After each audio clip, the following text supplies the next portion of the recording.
बिस्मिल्लाहिर्रहमानिर्रहीम। अस्सलाम वालेकुम दोस्तों, उम्मीद करती हूँ कि आप सब खैरियत से होंगे। दोस्तों, अगर आपको मेरी वीडियो पसंद आए तो वीडियो को एक लाइक, और जिन्होंने अभी तक मेरे चैनल को सब्सक्राइब नहीं किया उनसे गुजारिश करती चलूँगी चैनल को सब्सक्राइब कर लें।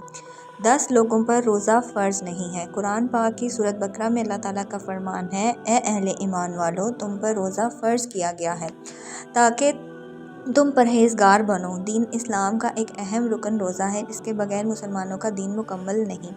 रोज़ा हर बालिग मुसलमान पर फ़र्ज़ है। अगर कोई भी मुसलमान दीन इस्लाम की किसी भी रुकन को मानने से इनकार करता है तो वो मुसलमान नहीं रहता।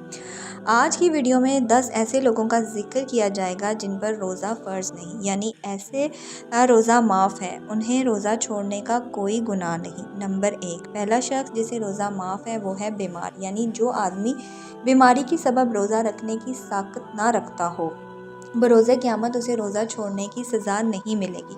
नाज़रीन गिरामी, यही सवाल यहाँ पैदा होता है कि शरीयत में किस किस्म की बीमारियों में रोज़ा छोड़ने की इजाज़त है। यानी अब ऐसा तो नहीं हो सकता ना कि इंसान को हल्का सा बुखार हो या ज़ुकाम हो और वो बंदा कह दे कि मैं तो बीमार हूँ और अब मैं रोज़ा नहीं रखूँगा। याद रहे कि अगर आदमी को ज़ुकाम है, सर में दर्द है या जिस्म के किसी हिस्से में भी दर्द हो रहा है, अगर आदमी इस हालत में रोज़ा छोड़ देता है, इसको सख्त गुनाह है। यानी ऐसे मर्ज़ का ज़िक्र होता है कि अगर आदमी बहुत सख्त बीमार है, डॉक्टर ने बीमार को ये कहा है कि अगर तुम ज़्यादा देर तक भूखे प्यासे रहोगे तो तुम्हारा मर्ज़ बढ़ जाएगा, यहाँ तक कि मौत का ख़तरा हो सकता है। इस हालत में आदमी को रोज़ा छोड़ने की छूट है।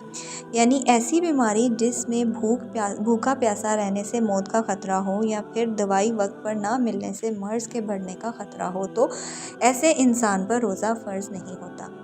इसके बरअक्स अगर कोई छोटी सी बीमारी को लेकर रोज़ा ना रखे तो इसको सख्त गुनाह है। अगर वो छोटी मोटी बीमारी में रोज़ा छोड़ देता है तो इसको बाद में रोज़ा रखना पड़ेगा। अगर इंसान को ऐसी बीमारी लग गई है कि इसको यकीन है कि अब वो ठीक नहीं होगा, ये बीमारी इसको मौत के मुंह में ले जाएगी, इसको चाहिए कि अपने घर वालों को नसीहत करके जाए कि मुझसे जितने रोज़े छूटे हैं इसका फ़दिया अदा कर दें।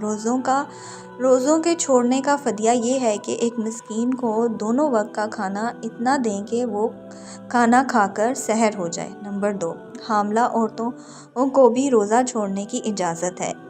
इसको ज़्यादा देर तक पेट खाली रखने पर या पेट में बच्चे को कोई नुकसान पहुंच सकता है तो वो रोज़ा छोड़ सकती है, इसको भी रोज़ा छोड़ने का गुनाह नहीं। यहाँ ये बात बताना ज़रूरी है कि जब औरत अपने बच्चे को जन्म देने से त्याब हो जाए, इसको चाहिए कि अपने छोड़े गए रोज़ों को पूरा कर ले।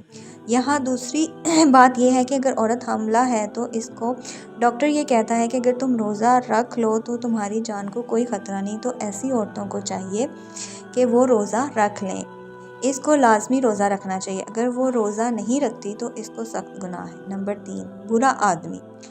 अगर एक आदमी को इतना बुढ़ापा आ गया है कि वो काफ़ी कमज़ोर हुआ है और बीमार हो गया है, इसको इतनी कमज़ोरी हो गई है कि इससे भूखा और प्यास बर्दाश्त करना बहुत मुश्किल है। इसको ये डर है कि अगर उसका पेट ज़्यादा देर तक खाली रहेगा तो उसको मौत का ख़तरा है। इस बूढ़े के लिए भी रोज़ा छोड़ देने का कोई गुनाह नहीं। ऐसे बूढ़े आदमी के लिए भी रोज़ा अल्लाह ताला की तरफ से माफ़ कर दिया गया है। ऐसे आदमी के लिए फ़दिया ये है कि अगर इसमें थोड़ी बहुत ताकत आ जाए तो इसको अपने छोड़े गए रोज़ों को पूरा कर ले।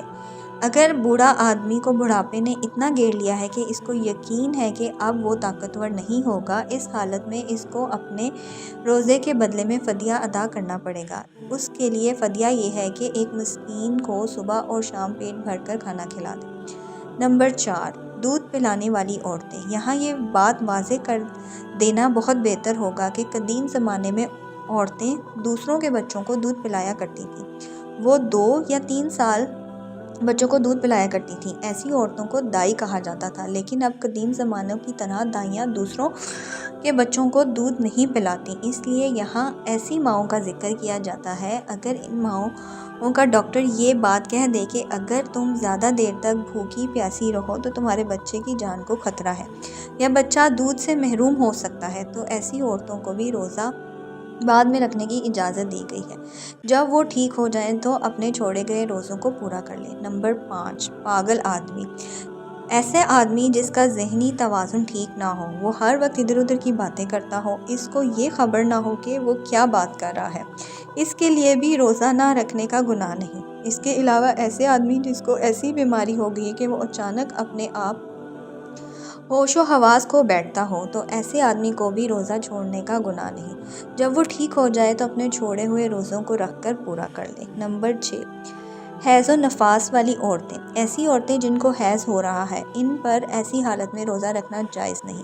نفاس یعنی کہ ایسی عورتیں جن نے بچے کو جنم دیا ہے، اس کا ابھی خون آنا بند نہیں ہو رہا، اس پر بھی ایسی حالت میں روزہ رکھنا جائز نہیں۔ اگر حیض اور نفاس والی عورتیں روزہ رکھ بھی لیتی ہیں تو ان کو ثواب کی بجائے گناہ ملے گا۔ حیض و نفاس والی عورتوں کو چاہیے کہ جب وہ پاک صاف ہو جائیں تو اپنے چھوڑے ہوئے روزوں کو پورا کر لیں۔ اگر وہ ایسی عورتیں پاک صاف ہونے کے بعد اپنے روزوں کو پورا نہیں کرتی تو ان کے لیے سخت گناہ ہے۔ نمبر 7، مسافر آدمی۔ اگر سفر کی مسافت کی قدامت کم سے کم 100-150 کلومیٹر ہے یا اس سے بھی زیادہ ہے تو ایسے شخص کو اپنے شہر کی حدود سے نکلنے کے بعد روزہ رکھنا یا نہ رکھنے کا اختیار ہوگا، اور نہ رکھنے کی صورت میں بعد میں اس کو روزے کی قضا کرنا لازمی ہوگی۔ تاہم اگر سفر کے دوران ان روزہ رکھنے میں سہولت ہے، دشواری نہیں ہے تو وہ روزہ رکھ لے۔ اگر روزہ رکھنے میں مشقت اور دشواری ہے تو اس صورت میں روزہ نہ رکھنے کی اجازت ہے، اور اگر شہری سفر میں مشقت بہت زیادہ ہے جس کا تحمل روزے دار کے لیے بہت مشکل ہے تو وہ روزہ نہ رکھنا بہتر ہے۔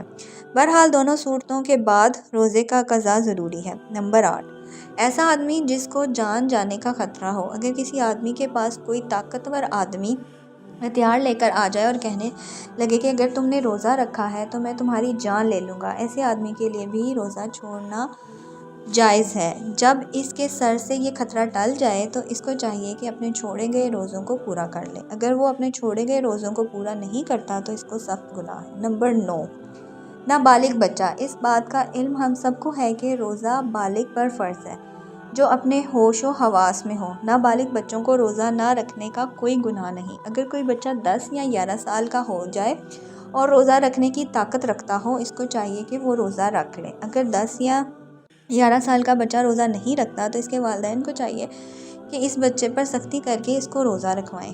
نمبر 10، سانپ کاٹ دے یا کوئی ایسا زخم ہو جائے یا کوئی ایسا حادثہ ہو جائے جس پر جان جانے کا خطرہ ہو تو ایسی صورت میں روزہ توڑ دینے کا کوئی گناہ نہیں۔ ناظرین، اگر لوگوں نے ان غلبت کے سبب روزہ توڑنا ان پر فرض ہے، ان روزوں کا قضا رکھیں، اور ان قضاؤں روزوں میں ترتیب فرض نہیں۔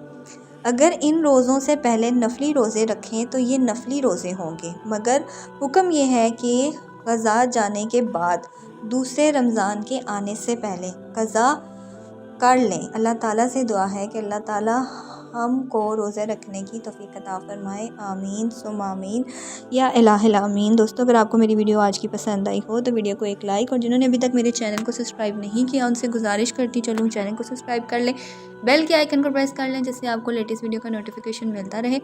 دعاؤں میں یاد رکھیں، اپنا بہت سارا خیال رکھیں۔ انشاءاللہ ملوں گی آپ سے نیکسٹ ویڈیو میں۔ اللہ حافظ، جزاک اللہ فی امان اللہ۔